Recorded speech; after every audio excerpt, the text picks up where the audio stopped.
बार science chapter पहलू lecture number 62 उदाहरण कंईक 1.12 છે ધ્યાન રાખજો ઉદાહરણ કંઈક 1.12 છે કરવાનું શું છે રકમ આવી ગઈ કીધી છે એક વિદ્યુત ક્ષેત્ર ધન x માટે ધન x દિશામાં અને સમાન છે પહેલા એક શબ્દ ધ્યાન આપજો ધન x માટે ધન x દિશામાં સમાન છે ધન x દિશામાં સમાન છે તેમજ ઋણ x માટે તેમજ તેનું મૂલ્ય સમાન છે ઋણ x અક્ષમાં x દિશામાં ધન અને ઋણ બંનેમાં સમાન છે હવે લોકોએ કીધું છે જો સમજજો ખાસ વિદ્યુત ક્ષેત્ર માટે એક શબ્દ વાપરો છે ખાસ ધ્યાન આપજો વિદ્યુત ક્ષેત્ર માટે એ લોકોએ વિદ્યુત ક્ષેત્ર માટે શું કીધું છે ખબર આમ કીધું છે તો વિદ્યુત ક્ષેત્ર માટે ચોખ્ખું કીધું છે જે તમારે ઈ આવે ઈ બરાબર 200 I કેરેટ ઈ બરાબર 200 I કેરેટ એકમ છે ન્યૂટન પર મીટર આ કોના માટે x ગ્રેટર દેન 0 માટે આ છે x ગ્રેટર દેન 0 માટે ધ્યાન આપજો x ગ્રેટર દેન 0 માટે આ આવશે એટલે ધન માટે અને બીજું કીધું છે x લેસ દેન 0 માટે x લેસ દેન 0 માટે e ની કિંમત આમ આપી છે તમે e ની કિંમત પાછી એક આપીશ તમને કે e બરાબર -200 I caret -200 I caret newton per meter પણ એ કોના માટે છે x લેસ દેન 0 માટે એક x ગ્રેટર દેન 0 માટે છે અને એક x લેસ દેન 0 માટે છે આ બે માટે છે સમજો x ગ્રેટર દેન 0 માટે છે ને એક x લેસ દેન 0 માટે છે હા એટલે આ x ધન હોય સોરી ઋણ હોય તો -200 I કેરેટ તો વિદ્યુત ક્ષેત્ર ઋણ x અક્ષની દિશામાં અને ધન હોય તો ધન x અક્ષની દિશામાં આ વસ્તુ તમને બે ક્લિયર કર્યું છે ઋણ હોય તો ઋણ x અક્ષની દિશામાં એમ અને ધન x અક્ષની દિશામાં હવે એમ કીધું છે કે 20 સેમી લંબાઈ અને 5 સેમી ત્રિજ્યાવાળા એક નળાકારનું કેન્દ્ર ઉગમ બિંદુ પર છે 20 સેમી લંબાઈ અને 5 સેમી 20 સેમી લંબાઈ અને 5 સેમી ત્રિજ્યાવાળા એ લોકો અંદર કીધું છે 20 સેમી લંબાઈ અને 5 સેમી ત્રિજ્યાવાળા મેં એમને કીધું છે આપણે જોઈન્ટ કરી જુઓ પાછું આકૃતિમાં લખેલું છે આકૃતિમાં જે બતાવેલ છે એટલે આકૃતિમાં દર્શાવ્યા મુજબ એટલે અહીં આકૃતિ દોરી નાખું છું તમારી માટે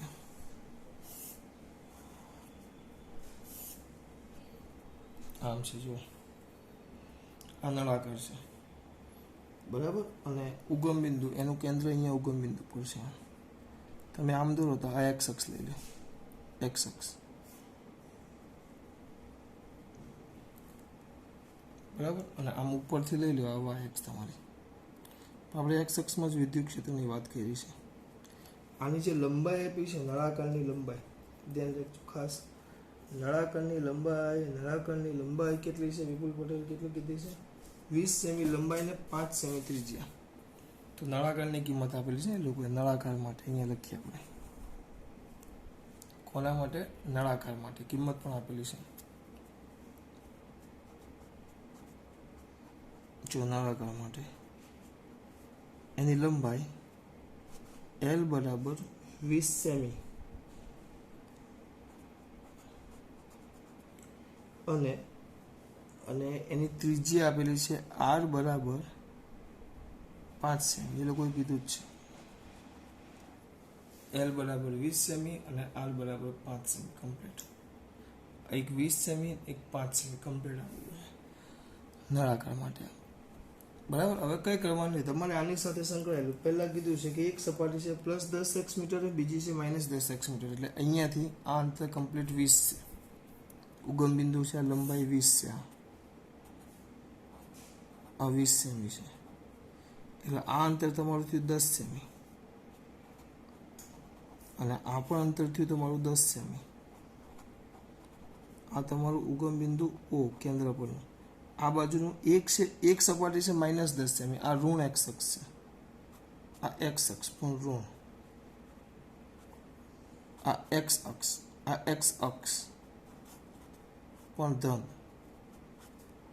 આ x અક્ષ આ સમજૂતી માટે લખું છું આટલું બધું કંઈ લખવાની જરૂર નથી આ ઋણ તમારી સમજૂતી માટે સમજાવું છું ચોખ્ખું કીધું છે પાછું લોકોએ શું કીધું કે તમે આમ જશો, આમ આ બાજુ, તો ઉગમ બિંદુથી કીધું x greater than 0, x greater than 0 ધન બાજુ જાઓ તો ઈ આવે 200 આઈ કેરેટ, મૂલ્ય 200 ને આઈ કેરેટ. એટલે જો તમે આ બાજુ જશો તો તમારું વિદ્યુત ક્ષેત્ર આ બાજુ જશો તો વિદ્યુત ક્ષેત્રની દિશા આ બાજુ છે, ઈની દિશા અચળ, મૂલ્ય નથી બદલાતું. જો 200 આઈ કેરેટ જ છે.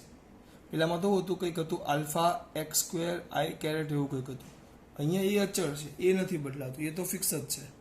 એ 200 આઈ કેરેટ જ છે, એમાં કોઈ ફરક નથી. જુઓ, હા, એમાં કોઈ જ ફરક નથી. જુઓ, એટલે આવી ગયું, આ ઈ આવી ગયું તમારે, ઈ આ બાજુ. અને અહીંયાથી આ બાજુ જાઓ, એક્સ લેસ દેન 0 એટલે એક્સ ઋણ હોય તો વિદ્યુત ક્ષેત્ર માઇનસ આઈ કેરેટ, એટલે આ બાજુ વિદ્યુત ક્ષેત્ર આવે. આ વિદ્યુત ક્ષેત્રનું આપણે કામ પડશે.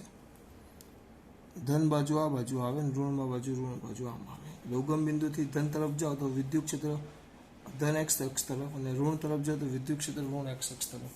એટલે આ દિશા બદલાઈ ગઈ, મૂલ્ય ફિક્સ છે. પહેલામાં દિશા ફિક્સ આઈ કેરેટ હતી, અને આગલા દાખલામાં. ભાઈ હું બોલું છું ખબર પડે છે? ખબર પડે છે આમાં બોલું છું એમાં ખબર પડે છે એમ કે આગળ જોઈએ સર. પછી કઈ નહીં, મારો એમાં હું ગભરા આવી ગયું, બરાબર.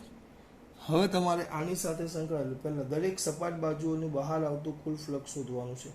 દરેક સપાટ બાજુઓની બહાર આવતું કુલ ફ્લક્સ શોધો. નળાકારની માંથી બહાર આવતું કુલ ફ્લક્સ શોધો. નળાકારની અંદરનો કુલ વિદ્યુતભાર શોધો. એટલે બહાર બહુ બધું ફ્લક્સ શોધવાનું છે. પહેલાં કયા 4 શોધવાના છે? 4. પહેલાં જે તમારી 2 સપાટીઓ છે, આ 2 સપાટી એ લોકોએ કીધું જ છે, મેં નથી કીધું, એમને કીધું છે. આ જે 2 સપાટી છે એની સાથે સંકળાયેલું ફ્લક્સ. ચાલો, ફ્લક્સ શબ્દ આવે તો કયું સૂત્ર મારા દીકરાઓને યાદ આવે? ફ્લક્સ શબ્દ આવે તો ઉભા રહ્યો, એક મિનિટ. ચલો હવે બોલો, ફ્લક્સ શબ્દ આવે તો કયું સૂત્ર યાદ આવે? બોલ. ઘણા બધા નવા છોકરા આવવા જોઈએ, મારે એવી ઈચ્છા છે. કૃષ્ણ જય બોલ બેટા, કયો શબ્દ યાદ આવે? કયો બેટા? Very good. હા, તો પહેલા 2 બાજુઓ કીધી છે, બાજુઓ સાથે ઈ એ કોસ થીટા આવે. તો 2 બાજુઓ સાથે સંકળાયેલું ફ્લક્સ શોધવાનું તમને કીધું છે, 2 બાજુઓ સાથે. તો પહેલાં આપણે એક કામ કરીએ, 2 બાજુમાં પહેલાં ડાબી બાજુ લઈ લઈએ. આ ડાબી બાજુ અને આ જમણી બાજુ, આ લેફ્ટ સાઈડ અને આ રાઈટ સાઈડ. તો ડાબી બાજુની સપાટી માટે, બરાબર, 2 બાજુ છે. એક ડાબી બાજુની સપાટી છે અને એક આવશે જમણી બાજુની સપાટી. ધ્યાન રાખજો, એક આવશે ડાબી બાજુની સપાટી, તો બીજી આવશે જમણી બાજુની સપાટી.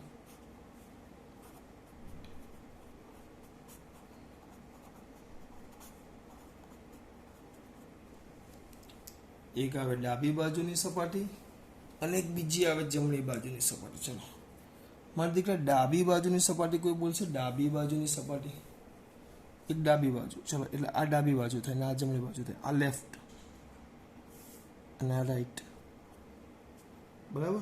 તો લેફ્ટમાં ચલો સૂત્ર શું આવે? 5L ઇઝ ઇક્વલ ટુ, સૂત્ર એ જ આવે, વિક્ટર ઈ એ કોસ થીટા. બરાબર. ચલો, ઈ એ કોસ થીટા. તો કે મારો પોયરો કહેશે ઈ એ કોસ થીટામાં શું ફરક આવશે? ઈ એ કોસ થીટા છે તેમાં શું ફરક આવે? કોઈ કહેશે મારો પોયરો? ઈ એ કોસ થીટા છે, હાથ ઊંચો કરો. ચલો ફટાફટ, થોડુંક બખેડાઈ ગયું છે બધું. એક જ મિનિટ બેટા. ઈ એ કોસ થીટા છે, જો સમજજો. બહુ બધા હાથ ઊંચો કર્યો. બોલ મોહિત. અહીંયા જો, અહીંયા જો, આ ડાબી બાજુની સપાટીમાં આનો ક્ષેત્રફળ સદિશ આવશે ને, આનો ક્ષેત્રફળ સદિશ આ બાજુ આવે એ, અને એ પણ આ બાજુ. તો બંને એક જ દિશામાં થઈ ગયું. એટલે મારો બોલ્યો એમ કે આ બાજુ તમારો થીટા છે 0 થઈ જાય. તો આપણે લાંબુ નથી કરવાનું, કે દર વખતે લાંબુ લખવા બેસવાનું ન હોય બેટા, બરાબર. ઈ એ કોસ થીટા બંને એક જ દિશામાં છે. આયરું જુઓ, તો સૂત્ર શું આવશે તમારું? ઈ એ કોસ 0 એટલે થશે ઈ એ, બરાબર. હવે એ એટલે આર છેદનું ક્ષેત્રફળ, એની ત્રિજ્યા આપેલી, જો એની ત્રિજ્યા સ્મોલ આર છે, તો આ સપાટ, આ નળાકાર એની સપાટી એટલે આ થાય, આ તો એક વર્તુળ થશે, એનું ક્ષેત્રફળ πr² આવેલું. સૂત્ર શું આવશે? ઈ ઇન્ટુ πr². ઈ તમને મૂલ્ય લખવાની જરૂર નથી, હવે મૂલ્ય છે કારણ કે આ પાછું તમે વેક્ટર ઈ ડોટ વેક્ટર એ નથી લખ્યું, મેં ઈ એ કોસ મૂલ્ય લખી નાખ્યું છે. અહીંયા ખૂણો આવી ગયો એટલે બેના મૂલ્ય, આનું મૂલ્ય પણ 200 ને આનું મૂલ્ય પણ 200. સોરી, મેં એક ભૂલ કરી કહેવાય. શું ભૂલ કરી કહેવાય? હું આમ ન લખી શકું, આઈ કેરેટ લખું તો અહીંયા કમ્પલસરી વેક્ટર લખવું પડે મારે. બરાબર. તો બસ હવે કિંમત મૂકો. ઈ કેટલા છે તમારા બાપુ? ઈ 200 પાઈ 3.14. ગણતરી કરો, ગણતરી ચલો.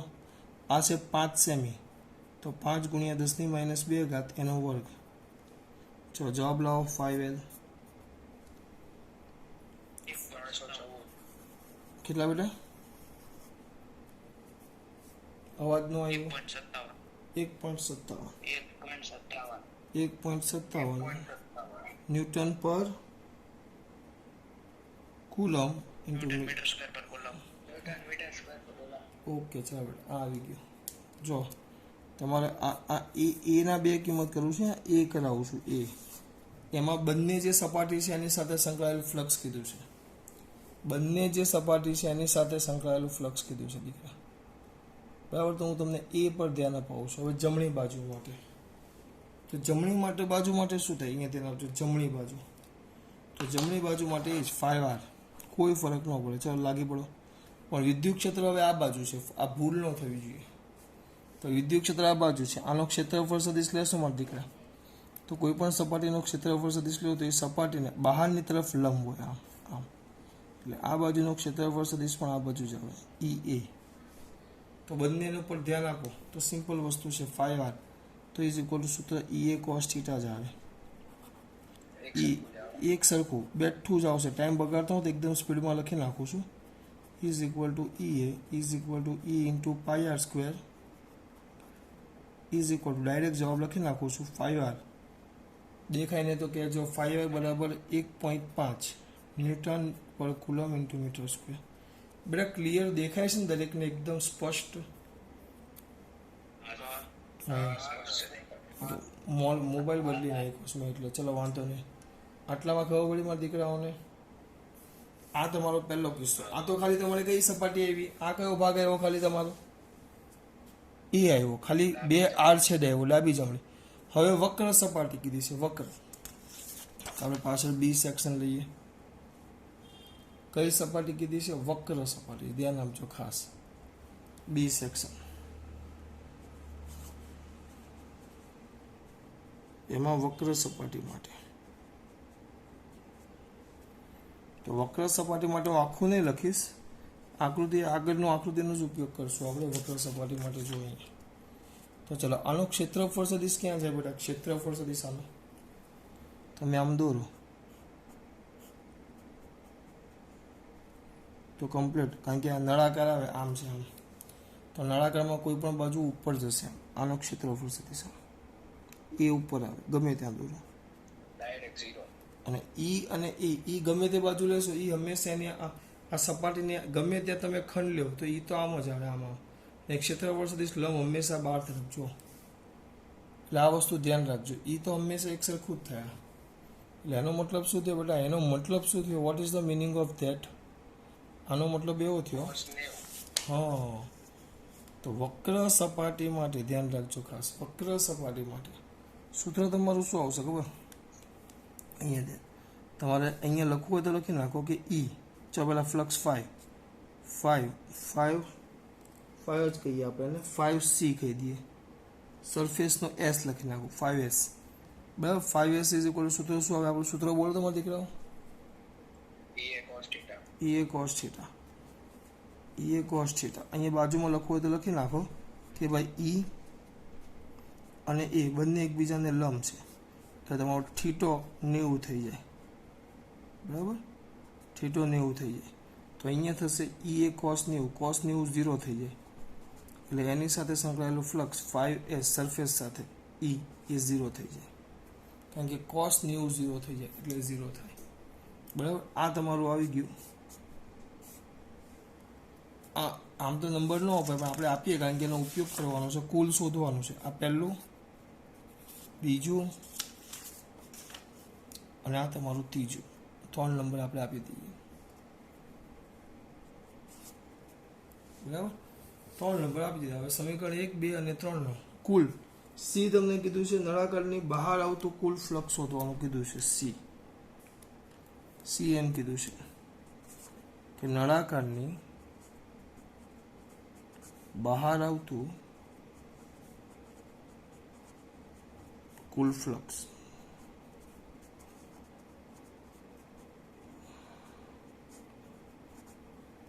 તેના માટે સૂત્ર કયું વપરાશે? કોણ કહેશે? કુલ વિદ્યુત ફ્લક્સ. તમારે 3 સપાટીઓ સાથે આપણે શું શોધી લીધું છે, તો કુલ કરવાનું હોય કુલ, તો શું કરશું કુલ કરવા માટે? બોલો હવે, કુલ વિદ્યુત ફ્લક્સ શોધવા માટે શું કરવું? વેરી ગુડ, 3 એ 3 નો સરવાળો કરી નાખો. આ જે 3 એ 3 છે એનો સરવાળો, એટલે કુલ flux 5 is equal to 5L plus 5R plus 5S. 5L 1.53 કે 54 કેટલો હતો? 1.57 પ્લસ 1.57 પ્લસ 0, તો કેટલું થશે? 3.14. શું કે મારા દીકરા? 3.14. ધ્યાન રાખજો, તમારો જવાબ આવશે 3.14. સમજો ખાસ. હવે હું ઠીક છું, 3.14 જવાબ આવી ગયો.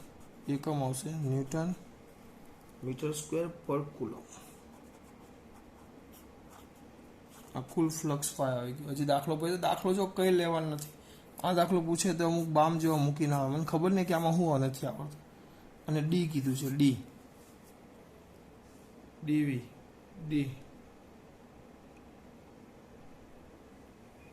ડીમાં શું આવે? કોઈ કહેશે મને ડીમાં?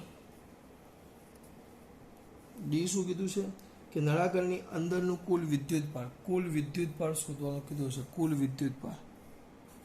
ચલો, કુલ વિદ્યુત ભાર માટે કયું સૂત્ર આવશે? કોઈ કહેશે ફ્લક્સ છે ને વિદ્યુત ભાર તમારે શોધવાનો છે. કયું સૂત્ર આવશે? કોઈ કહેશે ફ્લક્સ છે ને વિદ્યુત ભાર શોધવાનો તમને કીધો છે. કૃષ્ણા જય, બોલ બેટા. 5 is equal to Q by epsilon 0. એના પરથી તમને ક્યુ મળી જાય, તો Q is equal to 5 epsilon 0. 5 કેટલા છે? 3.14. એપ્સિલોન 0 કેટલા? 8.85 ગુણ્યા 10⁻12. તો જવાબ કેટલો આવે બેટા? બાળકો જવાબ બોલો. 27 પોઈન્ટ. અવાજ નથી આવતો. 27 1 મિનિટ ભાઈ, આ બંધ થઈ ગઈ. 1 મિનિટ ભાઈ, સમજી ગયો હું તમારી વાત, પણ સ્ક્રીન બંધ થઈ ગઈ. ક્લોઝ. બોલો 27.78